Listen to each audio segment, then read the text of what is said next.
And Mr. President, what you would like to say about the Bangladesh issue, because we saw and it is evident that how the deep state of United States was involved to regime change during the Biden administration.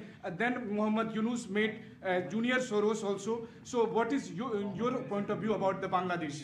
And what is the role that the deep state played in the situation in Bangladesh? Well, there was no role for our deep state. It was. This is something that the Prime Minister has been working on for a long time and has been worked on for hundreds of years, frankly. I've been reading about it. But I will leave Bangladesh to the Prime Minister. জাতি হিসেবে আমাদের যে অবস্থান, একটু চমৎকার অবস্থান। দুই পাশে দুই মহাশক্তি আমাদের, ভারত আর চীন। তারা দ্রুত গতিতে এগিয়ে যাবে।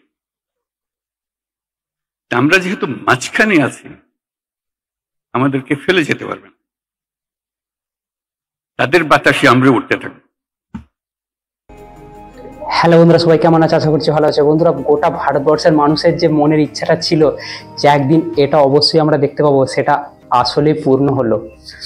মোহাম্মদ ইউনিস এবার সোজা রাস্তায় হাঁটা শুরু করেছে।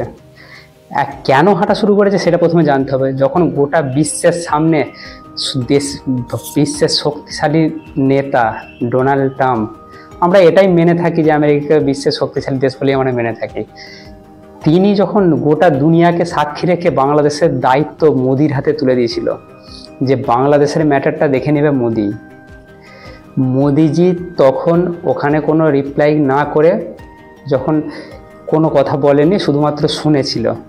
তো মোদিজির হাতে দায়িত্ব থাকা মানে, আর যে মানুষটা বলেছে যে এটা মোদি দেখে নেবে, সেই মানুষটার পাওয়ার আর যাকে দায়িত্ব দেওয়া হচ্ছে তার ক্ষমতা সম্বন্ধে কোনো দেশের প্রধানমন্ত্রীর যদি জানতে বাকি থাকে যে এদের ক্ষমতা কেমন আছে, তাহলে সে মূর্খের স্বর্গে বাস করছে।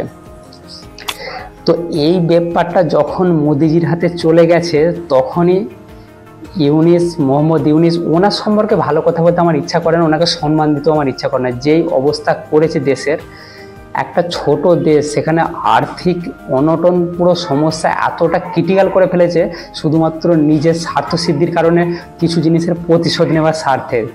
দেশকে ভালোবাসার একটা চুল পর্যন্ত উনি সহানুভূতি দেখাননি। সাধারণ মানুষ তো, দেশের মানুষ তো 16 কোটি, সেখানে ওই হাজার খানেক মানুষ সারাদিন ধরে ভাঙচুর তাণ্ডব চালাচ্ছে, ওখানে আর্মিও কিছু করছে না, পুলিশও কিছু করছে না। তার মতলবটা নিশ্চয়ই জানা গেছে যে এটা মোহাম্মদ ইউনিসের নিজস্ব পরামর্শে কাজগুলো হচ্ছে, এটা জানতে আর বাকি নেই। সে যে কোনো দলের কাজই করুক, মানুষকে ধরে ধরে জেলে ভরুক বা দেশের আর্থিক সমস্যা অঘটন সংকটে ফেলে দিক, সব কিছু যা হয়েছে সব ইউনিসের পরামর্শে হয়েছে। তো মোদির হাতে ক্ষমতা চলে গেলে, মোদিজি কোনোদিনও যুদ্ধের রাস্তায় হাঁটেনি, সেটা ইতিহাস যারা জানে সবাই মনে রাখবে। মোদিজি নিজেও ওখানে ডোনাল্ড ট্রাম্পের সামনে বসে বলেছে যে আমি ইউক্রেন রাশিয়ার যুদ্ধকে দুজনের সামনে টেবিলে বসে বলেছি যে এটা যুদ্ধের সময় নয়, এটা টেবিলে বসে সমস্যার সমাধান করতে হবে, ভারতবর্ষ শান্তির পক্ষে চলে।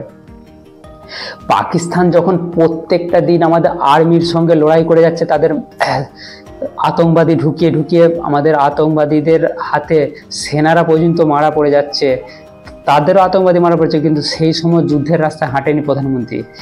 তিনি নিজস্ব ভাষায় নিজস্ব ভঙ্গিতে বলেছিল যে হাতে কোটোরা ধরিয়ে দেবো, ভিক্ষার থলি ধরিয়ে দেবো, সেটাই করে দেখিয়েছিলেন 5 বছরের মধ্যে।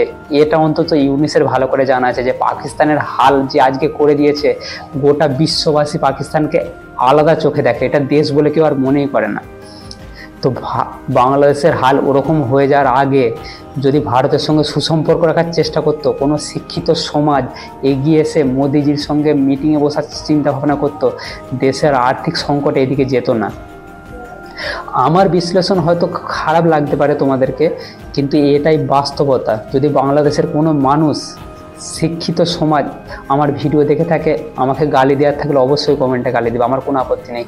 কিন্তু যেটা আমার মনের মধ্যে এসেছিলো, আমি এতদিন পর্যন্ত পরিস্থিতিটা দেখেছিলাম, সেখান থেকে পর্যবেক্ষণ করে আমি এই কথাটা বললাম যে প্রধানমন্ত্রী মোদিজির হাতে দায়িত্ব আসার পরেই মোহাম্মদ ইউনূস বুঝতে পেরেছিল যে যুদ্ধ মোদিজি কোনোদিনও করবে না। যতই আপনারা ট্যাঙ্ক সরষে বাড়িতে নামান বা খড়ের পোলে চাপা দিয়ে রাখেন, বর্ডারে দুদিন ছিনিমিনি খেলা দেখান 2-4টে বিজেপিকে নিয়ে, মোদিজিকে কোনোদিন নাড়াতে পারবে না তার সিদ্ধান্ত থেকে। তিনি সবসময় শান্তির পথে হাঁটবেন, আর তিনি কূটনৈতিক বিশ্লেষণের দিক থেকে তাকিয়ে দেশকে কিভাবে ভিক্ষার ঝুলি হাতে দিতে হয় তার মাথায় এটা সবসময় আছে।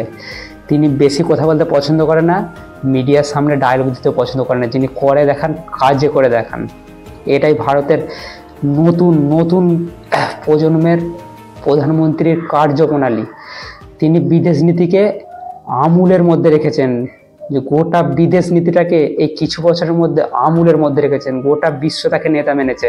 তো তার হাতে দায়িত্ব যাওয়া মানে যে কি অবস্থা হতে পারে সেটা আম জনতা না বুঝতে পারলেও মোহাম্মদ ইউনূস জানে, যার কারণে ওনার ভাষাটা এরকম হয়ে গেছে। তো বন্ধুরা, ভিডিও এখানেই শেষ করছি। যদি আমার বিশ্লেষণ তোমাদের ভালো লাগে অবশ্যই লাইক, কমেন্ট, শেয়ার, সাবস্ক্রাইব করবে। আর যদি খারাপ লেগে থাকে কমেন্টের মাধ্যমে অবশ্যই জানাবে।